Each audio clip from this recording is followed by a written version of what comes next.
Què tal, com esteu? Avui us porto un vídeo que servirà per 3 cims, per no fer-ne un de cada un amb una mateixa ruta que hem fet per la serra d'Ensige, que havíem començat al cim de la Guillena Pelada, al principi tot de la ruta, i que després hem passat per al cim del Pla de les Tores, i aquí davant, just aquí davant, amb 2.296 metres, al cim de la Creu, perquè a dalt del cim hi ha una creu. Una vista realment esplèndida, i finalment hem arribat amb uns 2.281 metres al cim, aquí amb l'Eric, què tal? Ai, que quasi mala foto.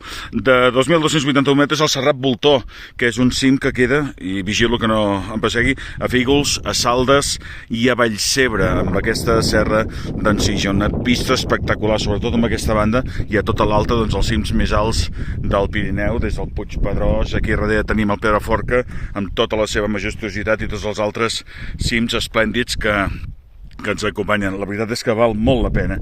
I avui, doncs, especialment aquí davant hi ha un pla que hi farem nit d'aquesta manera, per tant farem ja una ruta completa que ens portarà aquests 2 dies. Res, aquí tinc els gossos també, en Bruix i la Duna, que estan rebentadíssims després d'una ruta llarguíssima en el dia d'avui. És el Serrat, el cim del Serrat Voltor, el cim de la Creu i l'altre cim, el del Pla de Tores. Fins la propera.